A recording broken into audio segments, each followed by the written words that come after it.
Ladies and gentlemen, welcome to Slamhub Wrestling. Myself Suprit, and this is the review and recap for Fight for the Fallen. I'm joined by Abhishek Aneja, aka Abby Maniac. What's up, Abby? I'm absolutely fine, Suprit. How about you? I'm doing fine as well. In your opinion, how was today's show? Did you enjoy Fight for the Fallen? Uh, so the thing is, I liked how they are advancing the small storylines.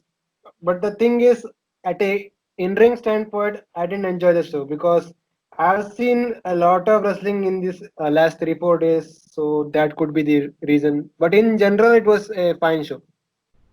Mm-hmm. All right.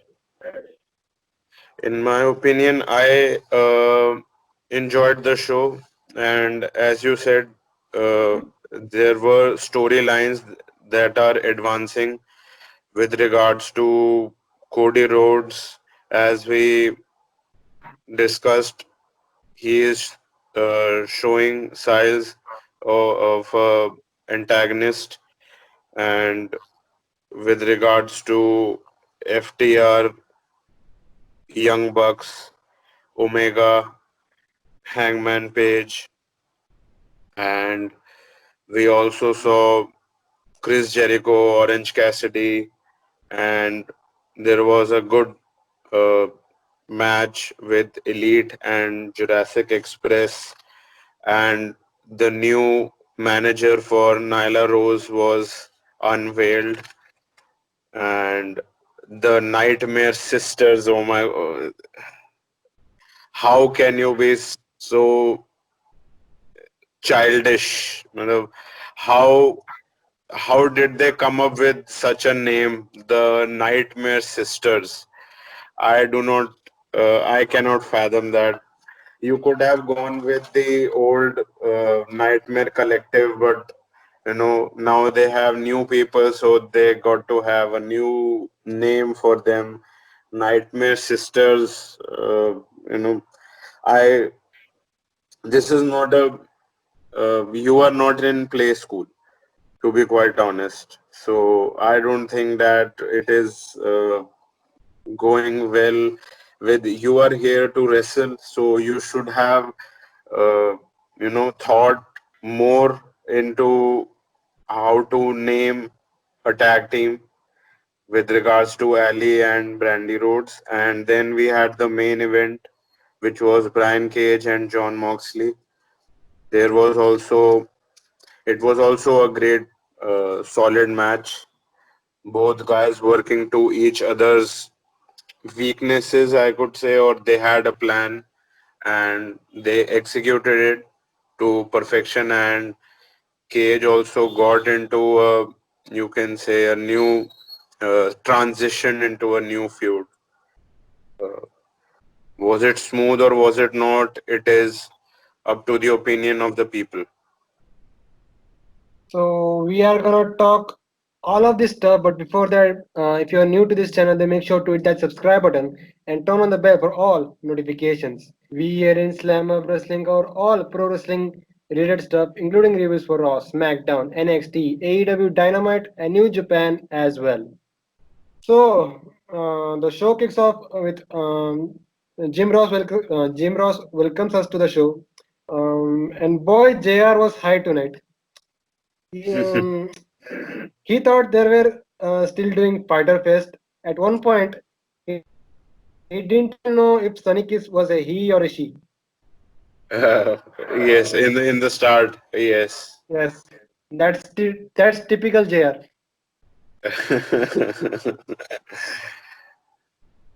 So Taz was replacing Tony Schiavone on commentary. Action kicks off with the TNT title match.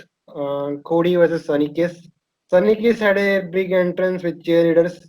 Match begins. Cody starts strong with a pump kick. Cody gets sent to the outside. He skins the cat and hits the disaster kick. Action goes to the outside. Arn Anderson was giving Cody some hard advice. This allowed Sonny to regroup and attack Cody. At one point, Cody locks in the full Nelson, but Sonny manages to escape and was back in control. Also, it the crossroads for a near fall. Sonny heads to the top, hits a 450 for a 2 count. So finish saw a lot of back and forth until Cody hits the crossroads for the win. A decent match. Both men brought out the best out of each other. And Mhm. you have been saying for the last 2 3 weeks, they were teasing the four horsemen thing as Telly Blanchard was scouting the match. Yes. So yes. Yes. The thing that maybe they also heard the podcast, uh, and they, went in full throttle in this match. And there was also a thing which came about in the midst of last week, that Brian Cage would be defending the FTW title at AEW Dark, which was also a idea which we discussed against Brian Pillman Jr. So that's also good. And with regards to Cody Rhodes versus Sonny Kiss, uh, yes, now Cody Rhodes is showing signs of an antagonist, and we saw it in the early going with the pump kick right out of the bat, as you said in your review. It was a relentless attack, and he was doing push-ups, showing off, as he did in his Ring of Honor days when he was in an exclusive contract. He was also working with New Japan here and there, and it was a point that I alluded to, that in the last review of Dynamite, or you can say whatever, that now they are going for a heel turn for Cody Rhodes, and maybe what would be happening, we have to see, that would Arn Anderson would be still with them, or would he not be? That would also be a question, because we saw, uh, you can say, a much of animosity, or you can say a bit of back and forth between Cody and Arn Anderson. And Tully Blanchard was mentioned 3 times sitting ringside. He was shown uh, on camera. And with regards to Sunny Kiss, uh, it was told that he has 6 years of experience in professional wrestling. He was wrestling stiff, which is great. It should look like a fight, not like a dance sequence. And he also shoved the camera at one point. His 450 splash was very beautiful, and the commentators emphasized on Sunny Case's athleticism and leg strength. And with regards to Cody Rhodes, some of the moves which happened, one of the moves was the Alabama Slam, which Cody Rhodes had adopted in WWE from Hardcore Holly, which was at one point his tag team partner to Sunny Kiss on the rampway, the wooden rampway. Typical heel move, in my opinion. And he also performed the move that he used to do in ROH while he was a heel. Uh, for a near fall, it was, I guess, Din's Fire, the vertebraker. He used it in 2018. And Arn Anderson was also shown that he was at many points during the match visibly frustrated on Cody, due to, maybe, I guess, you can say, his demeanor, or maybe the fact that he wasn't able to put the concrete rolls out easily and quickly, because as people would think that Sunny Kiss versus Cody Rhodes, it is not even a competition on paper, because Cody Rhodes is at a higher stature, so he should put down Sunny Kiss as early as possible. So maybe he was frustrated at that thing. And Cody Rhodes also grabbed the turnbuckle pad off. That was also a heel move. So it is building. It is building, and now it is building fast with regards to Cody Rhodes being an antagonist or a heel. Let's. What do you think about Sonny Kiss's in-ring performance? Does he still need improvement, or Uh, I guess it was a great outing, in my opinion, with regards to this match, and it all depends upon who the opponent is and who you are working with, and how it comes about, because the only wrestling doesn't matter in a match. With regards to, you should also have a story that also adds to the aesthetic of the whole bout. So with regards to Sunny Kiss in this match, it felt good, it felt great, and uh, the stiff shots were great. It looks good. And with regards to some of one or two maybe moves which are athletic, uh, that they look like choreographed or something like that, because it is basically athleticism on display.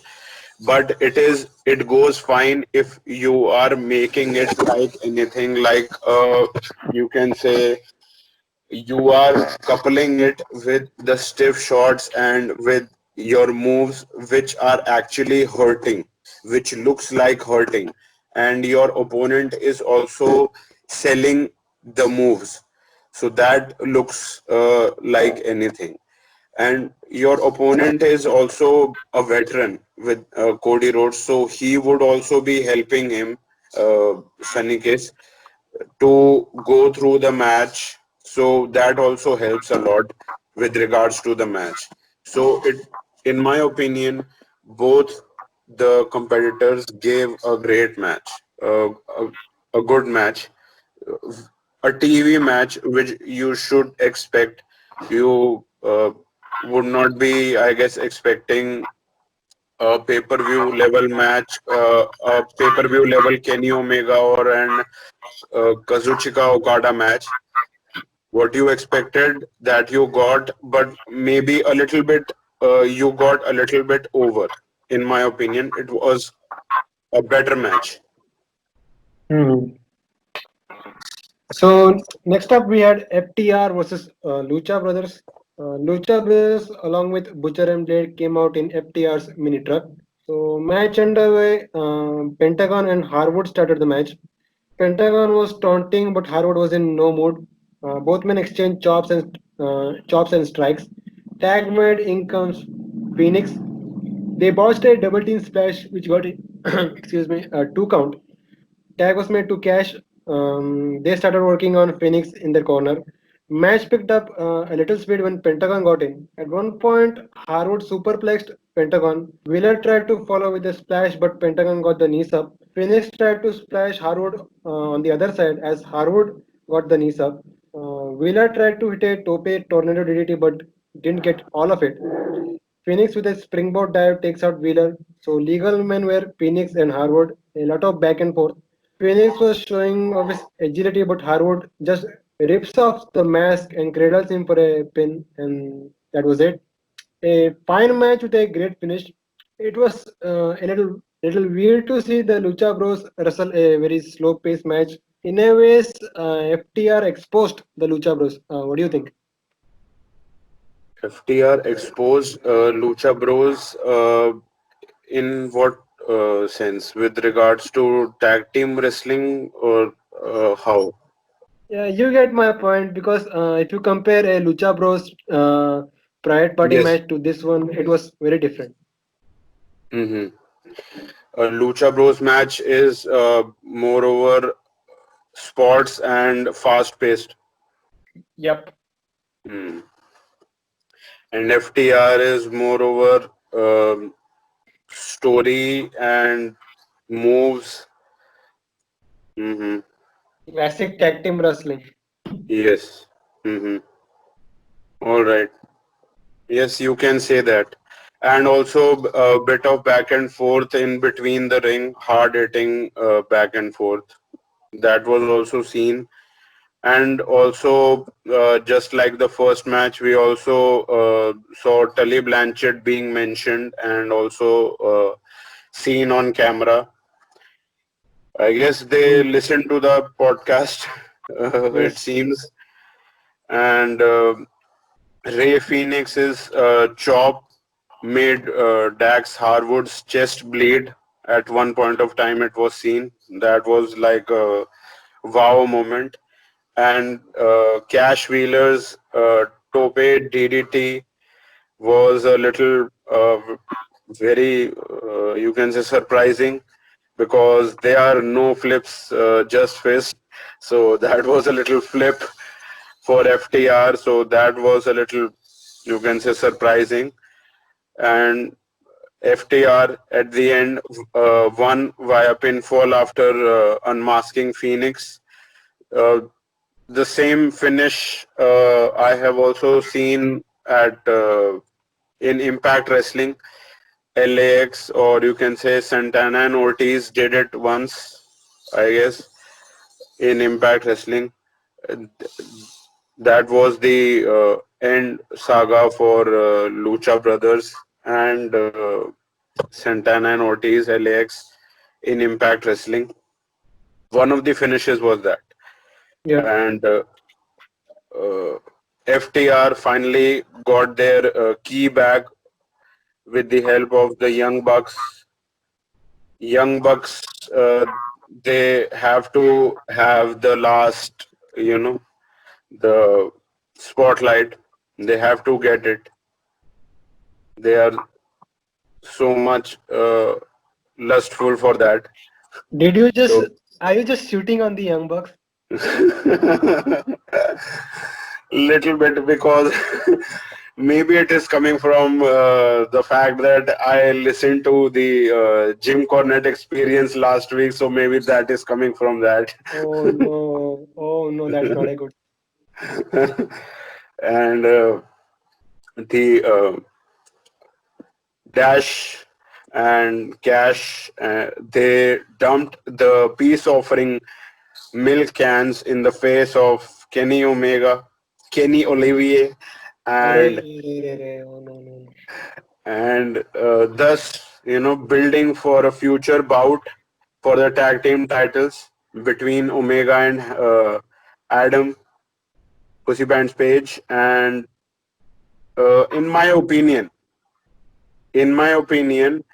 the ending, you can say the post match, altercation was a very lackadaisical attempt by the Young Bucks and Omega to generate some heat for the future because it looked so, you know, you can say uh, it looked like shitty Broadway, shitty Broadway because they were holding Kenny Omega back. That was also looking very shitty. Hmm. He was just, inches away from FTR. What was he just saying something, or was he trying to hit them? What was he trying to do?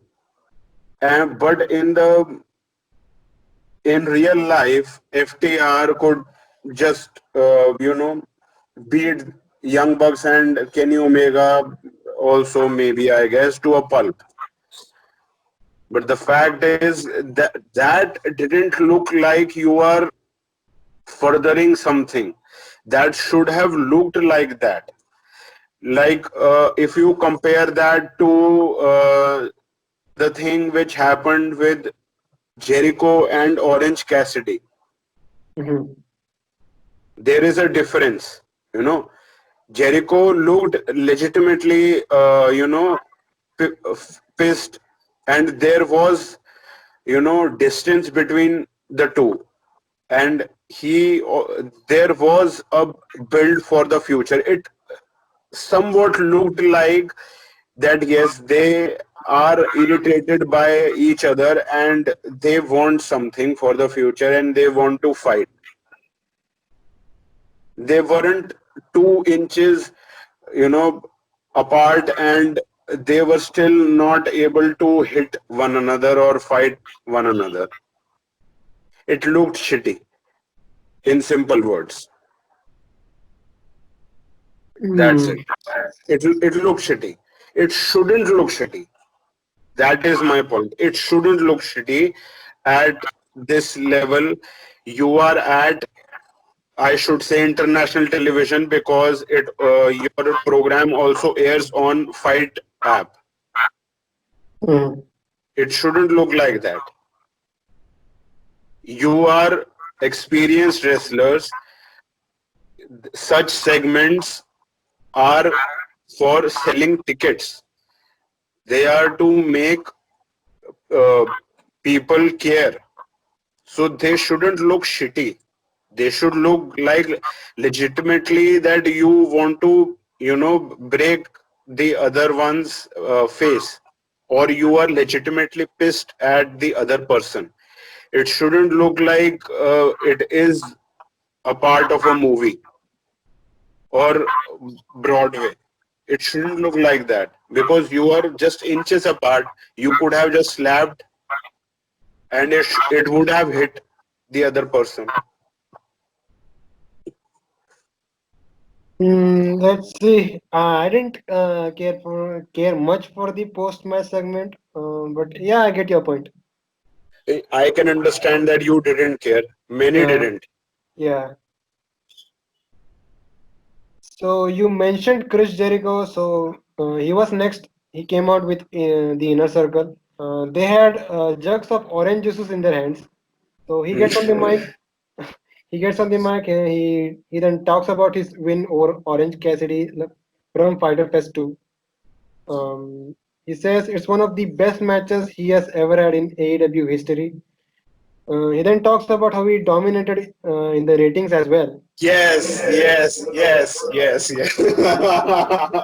So, so he then starts. So he then starts explaining the ratings, saying the 18 to 49 demos are more important than the overall ratings.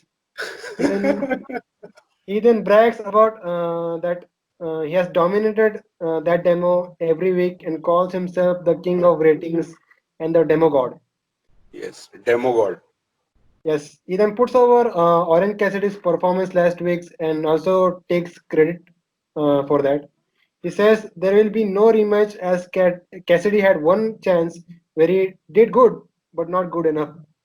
Jericho pours some oranges, one for him and one for Cassidy's dead career. Orange Cassidy came out. Jericho then trash talks him, calling him lazy, and ordered him to get out of his arena. Orange gives him the signature thumbs up and thumbs down, which signaled for a orange shower on the inner circle. Hmm. Otis was overselling this, while Jericho was not happy as his $7,000 jacket got ruined. He asked for a towel. He got mad again, seeing that Cassidy's face was on the towel. So people may get mad at the rating stuff being brought up in a promo, but it's Chris Jericho, so he gets a pass. Yes, obviously. And it is real. Whenever mention something real, it it would get a reaction, and it is good in my opinion.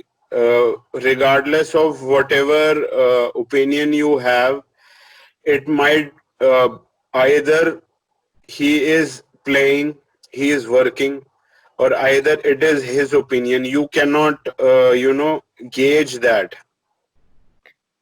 Whatever he is doing, it is it is working. So he has full right to do it. So who are you to say that? It will garner a reaction, and that is what it is all about.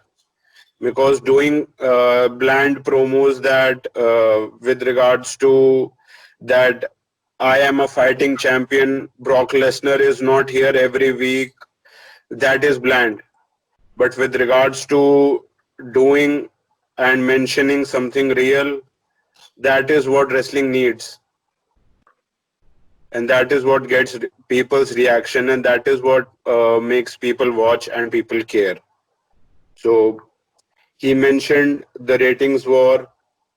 That brought a huge smile to my face. And with regards to the ratings, he was talking about it on Twitter too. That with regards to many people did. Cody, I don't know if he did. Tony Khan did. Chris Jericho did, and they did because they also, gave the overall graph which uh, ranks shows, and they also mentioned that the shows are ranked based upon the demo of 18 to 49 year old. So that is what matters. That is what they said. And with regards to WWE, the why are they getting higher viewership? That is because many of their viewers are above 50 plus. So that is what was being seen in the ratings, the graphs. So that is what was seen. And Chris Jericho called himself a demogod, and the commentators also throughout the night after this segment happened, they were calling him a demogod, or maybe that is what would be his, new moniker or something like that, the demogod. And with regards to the segment, he gave props to Orange Cassidy, you said, and he said that he won't be giving a rematch. Then you scared chant happened, which I have not heard any time, so it felt a little good. And he poured one out for the Orange homies in the ring, and Cassidy came out lazily, and the inner circle got doused. That's a new word I got to know. Doused by orange juice. They got humiliated, and the towel of orange juice, Orange Cassidy, beg your pardon. It also got free publicity that it is available on shopaew.com. And Chris Jericho was visibly pissed when he got that to clean his face. And, after this happened, there was a backstage segment with Jurassic Express and Alex Morvez taking the interview. That also got the ire of Chris Jericho with regards to the maybe future feud may happen with regards to Inner Circle and Jurassic Express. You know, it Mhm. is great that you have more content on television building up in such interviews. So that is also good to see, good to watch. I think they'll be stretching out this Jericho Cassidy feud till all out, and we could see a possible involvement of Mike Tyson. Mm-hmm. Quite possible. Yes. So, like you said, after that, Jurassic Express were making fun of Jericho. So he was joining the commentary team, Chris Jericho. He was still mad at the Orange incident, plus hearing Marco Stunt calling him an idiot. So we get to the Elite versus Jurassic Express. Okay, first off, Do you know what this pandemic has done to me? No. It has really made me hate spot fest matches. And All right. this was a damn spot fest match. No offense to Jurassic Express or the Elite. I love those guys. But that was my mindset seeing this match. Mhm. So I will not run through this entire match. Just the key. Just I will just talk about the key points. So Hangman Page, he was seeing this match from a bar in the back where he was later joined by FTR. Jungle Boy was the MVP, you can say, of this match. He looked great. Yes. There were a lot of spots, like I mentioned.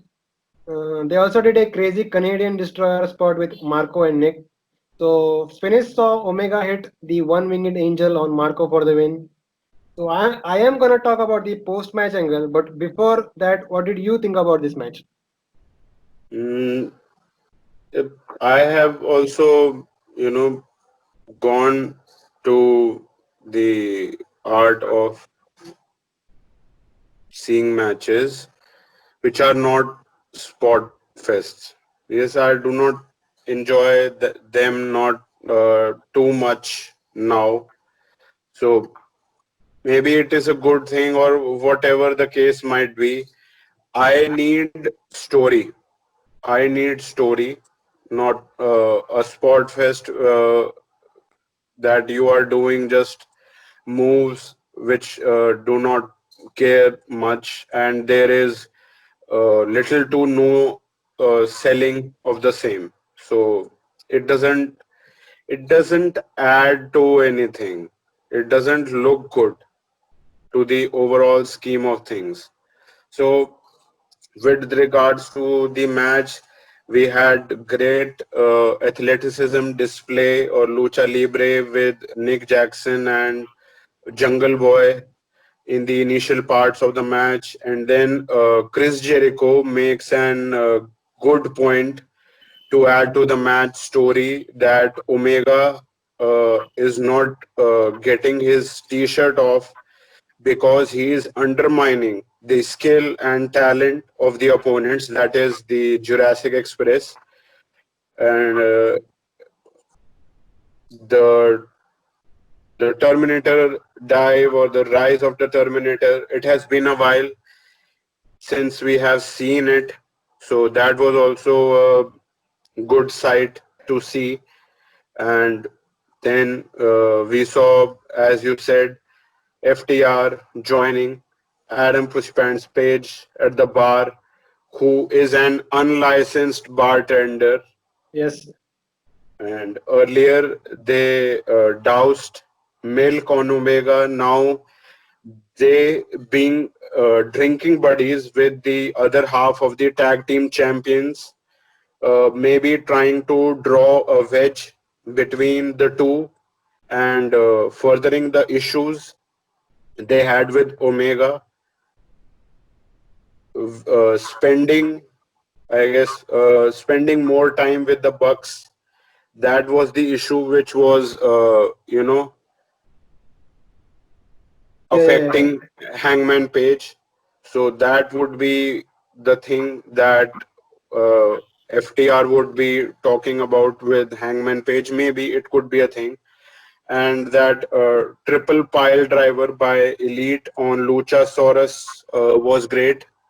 And we had another, like you said, the Destroyer, just like last week, the holy shit moment. Tonight, Marco stunt on Matt Jackson. Was it Matt Then we Jackson got or Nick Jackson? uh, this week we had Matt Jackson. So you talked about issues. So let's get through. Let's talk about the post-match angle. So it was looking like Omega was going to help Marco, but all of a sudden he started punching Marco until the Bucks had to pull him back. So they have been teasing this on being the Elite Family, and we saw a small glimpse of it here on Dynamite. I think we are getting back the cleaner. And if that's the case, then it gives a clear direction of how Hangman and Omega are going to split up. Oh, yes.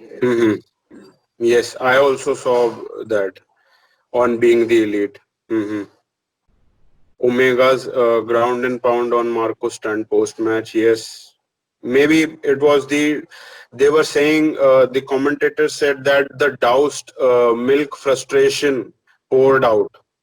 Uh, Maybe yes, you are saying it to a T that it is a teaser to a heel turn for Omega. The cleaner is coming back, so it is great now. It is about time. Cody Rhodes going to a he personifying his best role. Omega now going towards his best role, maybe. Uh, I think so. It would be a welcome sight on AEW television. So from that we get to Hikaru Shida. She was being interviewed.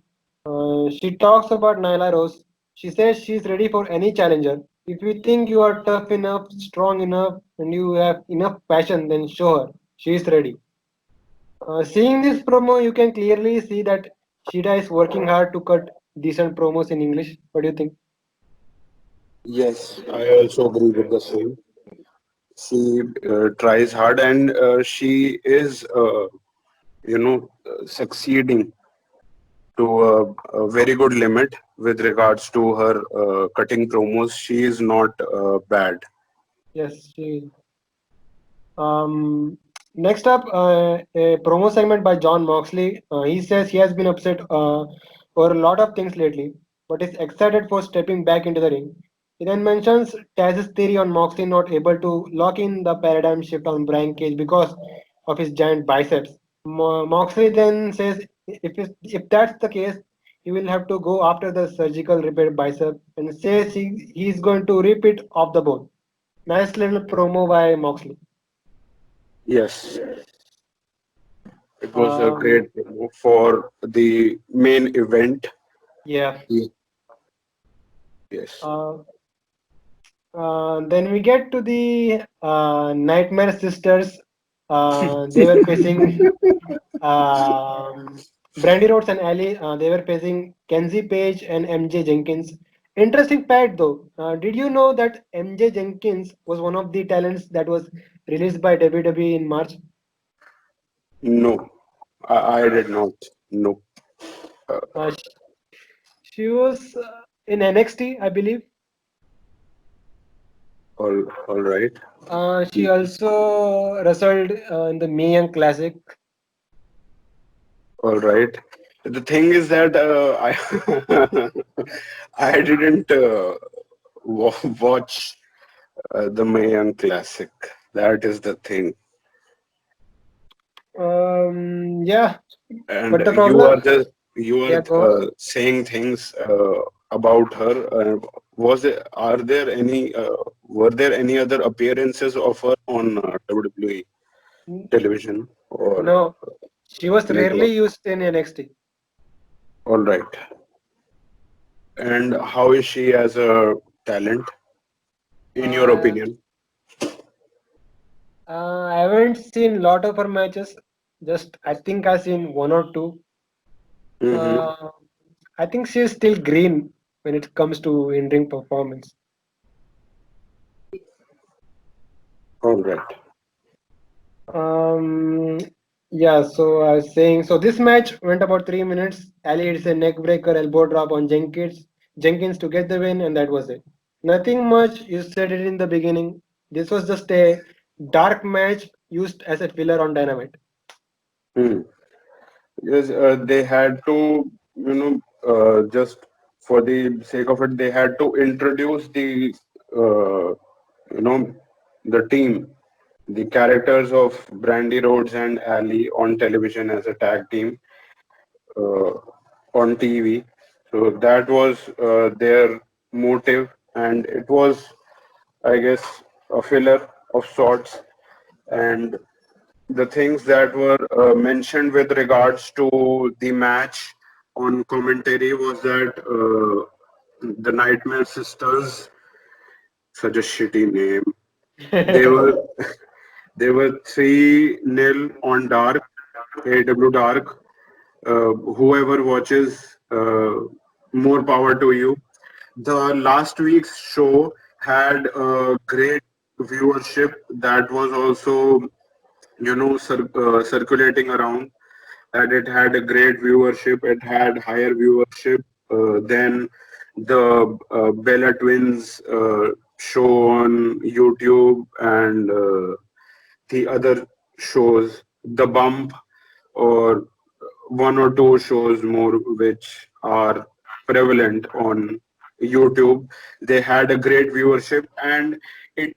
I also watched the show, not the whole show, but only the match, the first match, which had Sean Spears and Brian Pillman Jr. I watched it for Brian Pillman Jr. because there was much of, I caught about much of the controversy with regards to Brian Pillman Jr. as there were some of the backstage pictures which showed up on Twitter that Brian Pillman Jr. showed up at the Fighter Fest in his ring gear. He was seen backstage, and Brian Pillman Jr. is with MLW. MLW isn't conducting shows right now in the midst of the lockdown, and Brian Pillman Jr. wanted an out, basically, of his contract, and MLW officials weren't in a mood, or you can say uh, in agreement to give him a release. And why should you? Because you are in a contract and you are a big star and you are a huge draw.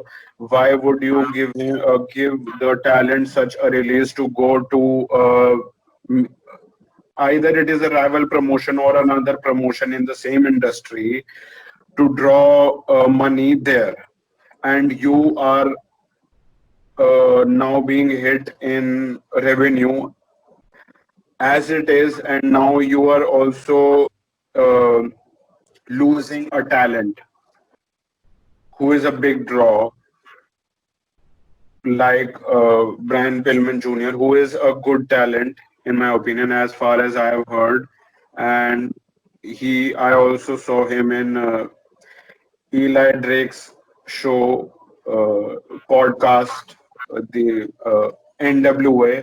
It Mhm. was being, you know, getting uploaded since till the time the speaking out didn't happen for their producer. Mhm. So that's it. Maybe that was the reason. Maybe that it got a higher viewership. Brian Pillman Jr. That was the Mhm. reason. So AEW Dark 3-0 for Nightmare Sisters. There was a lot of miscommunication between the sisters. Whatever the fuck. Yeah. They still won. They were not on the same page. Ali was the last we saw. Ali was trying to seduce QT Marshall uh, on Dynamite.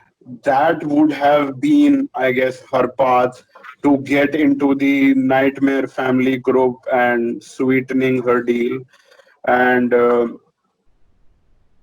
Dustin Rhodes wasn't a big fan of Ali, and he didn't raise her hand when they got the victory, but he reluctantly afterwards did it.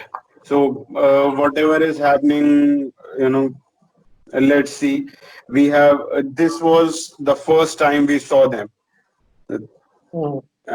with a shitty name and in a squash match. Let's see what happens in the future, but they have to come up with uh, something impactful which also transcends to the people, which makes people care. So that would be, only the thing that we would be, you know, having an opinion with regards to the Nightmare Sisters. Nyla Rose was out to reveal who her manager is going to be, and it was none other than Vicky Guerrero. Yes, She you were says right. You were absolutely right, my man. You were right. she says that Nyla is ready for the women's title. She then calls out the women's locker room, saying that they should stop lying to themselves about how great they are because Nyla will steal every opportunity they have ever dreamed of. She then gave her signature laugh, and that was it. So I said this last week. Vicky Guerrero pairing with Dolph Ziggler and Edge makes sense, but not someone like Nyla Rose. What do you think? Mhm. Yes, I also said it last week that they could give her a little bit of the other, you can say, character of sorts, not being an irritating, bitch, just like she was at WWE. She can be a little serious, so that could work. Be a little bit else than WWE. Yes, you put that excuse me in the theme music. That's all right, no problem. That is being used for you know the initial identity that you are immediately resonating with that person, that her, that who she was. But now what she will be, we have to see. Her promo was, to the point, and now now we have to see what happens. That will she be able to get the gold for Nyla Rose? Be a little different. That's all that I have to say. Now she is paired up with a person of the same gender, and not a person who is a coward. That is a person who is, you can say, a powerhouse, who isn't scared of anybody. And now the person has a mouthpiece. Mhm. And having different personalities, different people on television, it also adds to the aesthetic of your television show. Mhm. So it is a welcome addition. So, and with regards to, will it be the same? Her character, we have to see in the future. In my opinion, they should not go with the same character. Being that irritating, excuse me, no. Have a little, be a little different. It could work.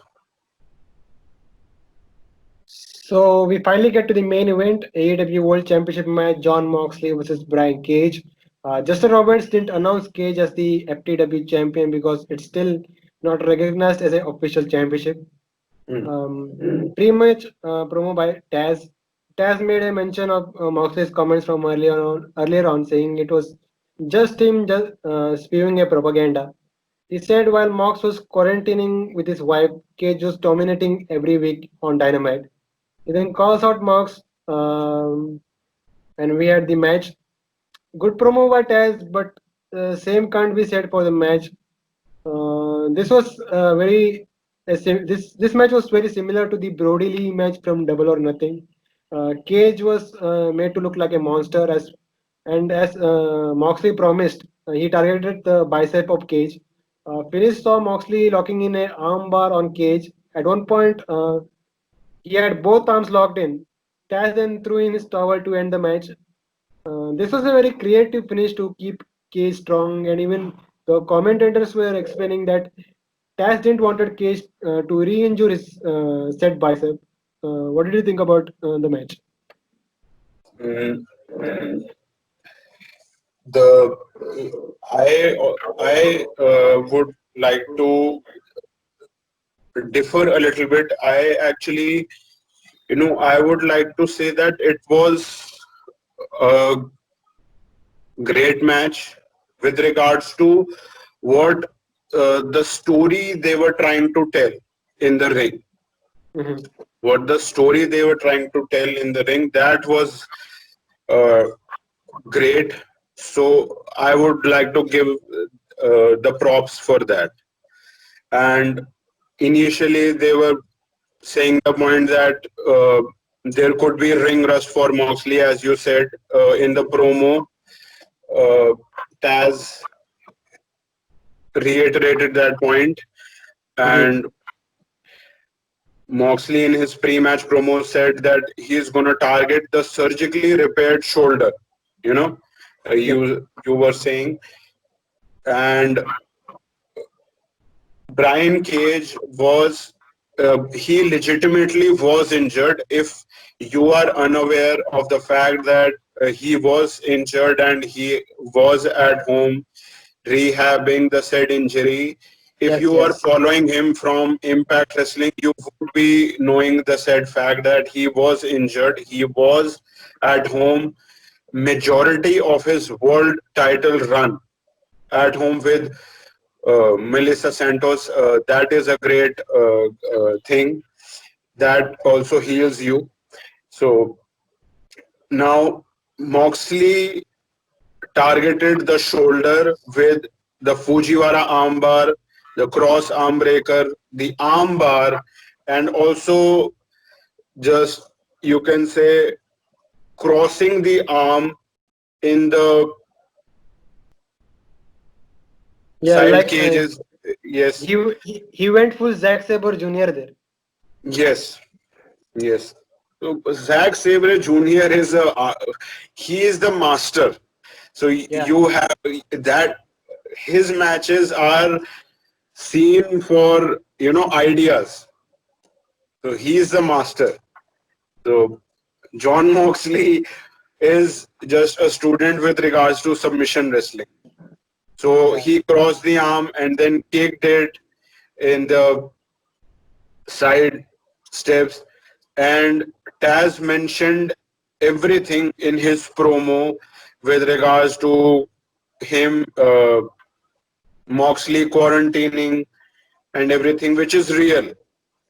As I said before, if you are saying things, if you are mentioning things in your promo, which is real, it gives an edge to your bout, to your selling point, whatever your selling point is, and it most of the times it makes people care. It could give basically it gives you ratings and it gives you a power and it gives people something to care, and that is the most difficult thing in today's world. Mm-hmm. Now back to the match. Moxley was targeting the shoulder. Meanwhile, Brian Cage is targeting the back after the German suplex on the barricade, which was placed near the ring by Jon Moxley. Obviously, it backfired on him. Afterwards, Cage had Jon Moxley in the torture rack when we came back from the commercial break. Then he had him in the camel clutch, also targeting the lower back, and then a snap suplex, which was a counter Mm-hmm. on the steel chair. That was also targeting the back. Realistically, realistically, if we see that every move, if you put the other opponent on the canvas, it would be affecting your back in some or other way, Mm. right or wrong. And then Yes. and then there was a deadlift outside to the inside vertical suplex, which is Mm. basically you can say you have to give props to the strength of Brian Core strength. Cage. That yes, core strength, and that also attacked the back of Jon Moxley. That move we have seen from some people. We have seen from Cesaro on WWE television. And in the end moments of the match, we saw a series of submissions back and forth. That was brilliant. And in the end, as you said, Taz saved Brian Cage by throwing in the towel, cause more time in the submissions could have resulted in re-aggravating the injury of Brian Cage, and Mhm. also affecting the money of Taz, because Brian Cage is the meal ticket for Taz. So Mhm. if Brian Cage is not fighting, Taz would not be getting any money. Mhm. So Yep. the towel throwing can go a long way in the story and this business relationship of Mhm. Taz and Brian Cage. Yep. And also, Cage didn't stop Mhm. afterwards. And the thing is that back just a little bit, Cage didn't tap or got submitted as you said. So Mhm. his status is somewhat maintained. Yes. He is still booked strong as people say. Yeah, And he it is. was a great, in my opinion, it was a great outing for Brian Cage. He he had a good match, and then we saw the post-match attack by Brian Cage on Jon Moxley, which also leaves room for a future bout. And plus, he is a Mhm. FTW champion, so Mhm. there's that too. Oh yeah. So, and he has a title defense on AEW Dark against Brian Pillman Jr. And I we think also that saw a match has return. happened. Uh, that match has Happened. I think this week only. this week has happened. It would be airing next week, in my opinion. Mm, let's see. I didn't see Dark, so Let's see. It has happened or it has not. Uh, we have to see. Yes, in the post match, we saw the return of Darby Allin, lights out, lights in. We saw Darby Allin, who was in his promos in the build towards today. We were seeing that he was talking about Brian Cage and being relentless, being fearless, and he basically got injured due to the relentless punishment from Brian Cage in the, I guess, casino ladder match, if I'm not wrong. yep. It was brutal, and this, gives a smooth transition to the next feud for Brian Cage. And in this case also, if this post match, in the end moments of the match, if this you compare with what happened with FTR, Omega, and Young Bucks Mhm. post match, you can see the difference. Yes, yes, yes. Where was there more animosity? Where is the thing that you would care? Where was there which felt real? Where was there which felt like a fight? Which Mhm. looked like Broadway and which looked like a legit person being pissed off and wanting to hurt the other person? Yep, yep. It was this, in my opinion. Yes, yes. What was your take with regards to the post match angle? We are getting a Darby Allin and Brian Cage feud in the coming weeks, and like you compared the set segments, the Omega FTR segment plus this. Yes, I get the difference because here Cage was being pulled back from officials, and he was Hmm. really charging towards the ring. Yeah, I get that point. Yes. And he was just trying to go inside and I guess this was the best in this was even better than maybe the Jericho one, but Jericho was in the ring and Orange Cassidy was in the crowd, so we Mm, cannot compare. But this and the FTR one we can compare. They were quite near, mm. and this looked legitimate, quite legitimate. And he was pissed, and he was going inside, trying to fight. This is what So, you get. You can say maybe it is experience, or maybe it is in which circles you have been brought about, and you have been uh, learning the business, so that also rubs off on you. Maybe it could be a thing what you uh, have seen. yeah, yeah. So, another point I wanted to bring out, is it just me or John Moxley's matches in AEW have been boring? Because I would rather prefer his matches in New Japan. If you compare his AEW matches to one in New Japan, it's like day and night. Hmm. I Or agree.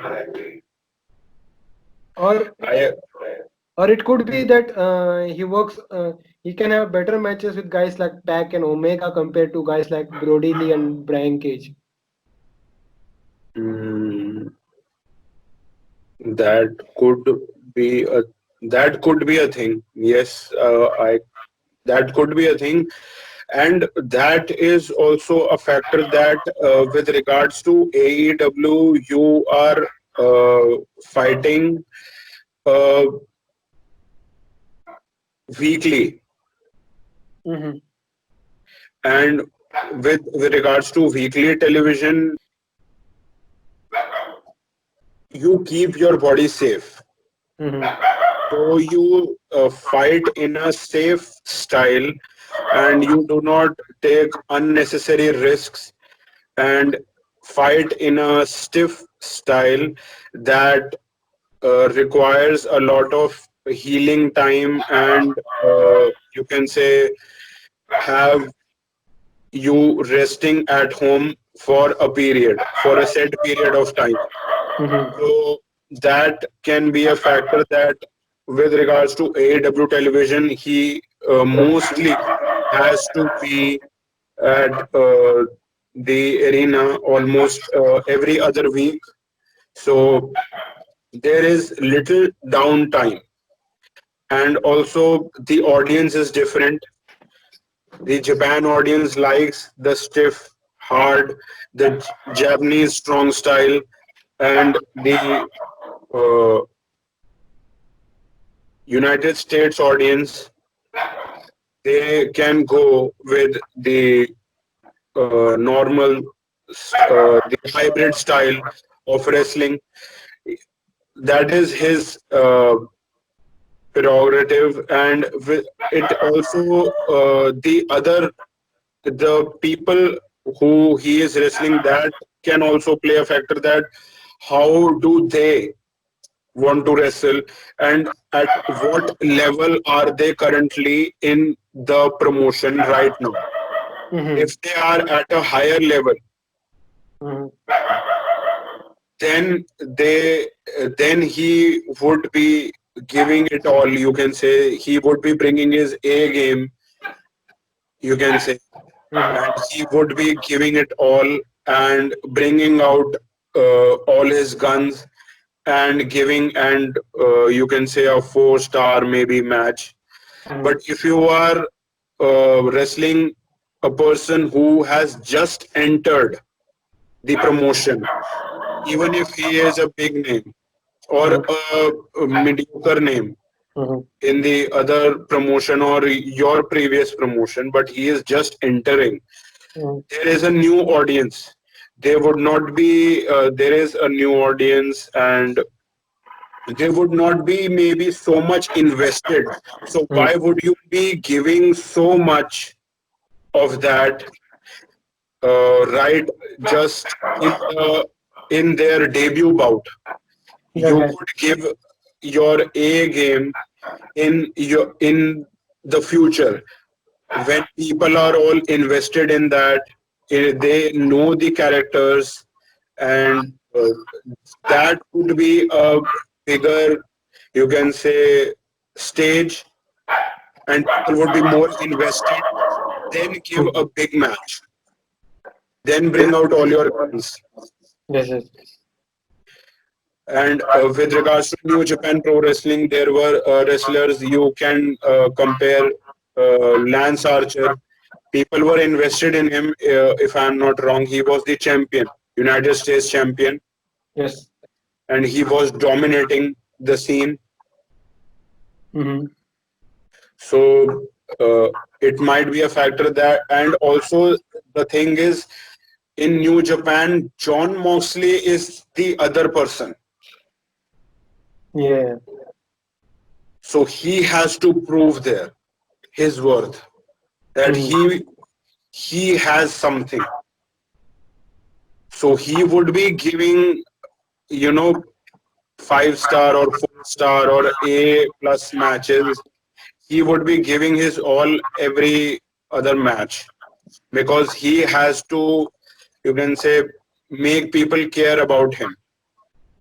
We see his matches there. I also enjoy his New Japan matches more than his all elite matches, and I also questioned in the initial uh, bouts that why isn't he wrestling like he did in New Japan. Mm-hmm. Then only one time I saw his match which had a glimpse of New Japan. That was a short match. That was with Sean Spears Mm-hmm. on Dynamite. It was hard hitting, and it was a glimpse of New Japan style. But I didn't see anywhere that style. I liked his New Japan matches more, and I still do. And I want him to wrestle that kind of matches, but I can understand that he has to play soft because it is weekly television, and he is the champion now. So he would not be wanting to be injured and unnecessary risks. So that was Fight for the Fallen. Yes, that was Fight for the Fallen, and we also have a good, uh, solid card for next week, I suppose. Yes. So Cody will be defending the TNT Championship, and I believe I know who the challenger is going to be. It has been revealed, or is it a rumor on the internet? I'm guessing. Are All you right. familiar? Are you familiar with the name Warhorse? Warhorse. Yes. Uh, he is. No. He is from which promotion? Currently, he's a up and coming name in the independent scene. He's a cruiserweight style wrestler who cuts promos like the Ultimate Warrior. Basically, he's a gimmick guy. All right. Okay. Okay. And also, Cody name dropped him after hearing he also wants a title shot. So, could be a possibility. Okay. Mhm. Uh, We are seeing many people. That happens obviously. That many people are, mentioning on Twitter that you can give me a title shot. That I want a title shot for the TNT Championship. There was Eddie uh, Eddie Kingston, in my opinion. mhm. He is a good promo, and Ricky Starks. So it has already happened. So there are people who are gunning for the title, and it can be a good thing if we ever see. But uh, Eddie Kingston is great on NWA. And we have to see also what is the future with regards to NWA, because their main producer has been outed on speaking out. So we don't know what happens. But let's see what is in store for next week for AEW Dynamite. Rest of the matches are Hangman Page versus Dark Order 5, Young Bucks versus Butcher and Blade in a false count anywhere. MJF will be in action. Jurassic Hmm. Express versus Jake Hager and Chris Jericho. And I think we are getting something new in the women's division because Evil is will go one on one with Diamante, two new women. Hmm. Ivalice was in Lucha Underground, I suppose. Yes, yes. Uh, all right. That is good to see that new people are now uh, getting the opportunity. Just like in the initial AEW days, many women got the opportunity to perform at AEW. It is great. Looking forward to the match. I have heard their names, so I am very looking forward to watching them in the match. So before we go, where can these guys find you? Guys, you can find me on Instagram and Twitter at Abhymaniac, ABBYMANIAC, and I am currently working as the general manager and commentator of Wrestle Square. Wrestle Square is a promotion, independent wrestling promotion in India. You can subscribe to the YouTube channel of Wrestle Square. You can You can find Slamhub Wrestling on Twitter at SlamhubW, Instagram at Slamhub Wrestling. Our podcast and reviews are mainly audio based. And if you don't want your YouTube app running for that, then you can catch Slamhub Wrestling on Anchor and Spotify as well. So this was the review for Fight for the Fallen, Fight for the Fallen, and we'll see you guys next time.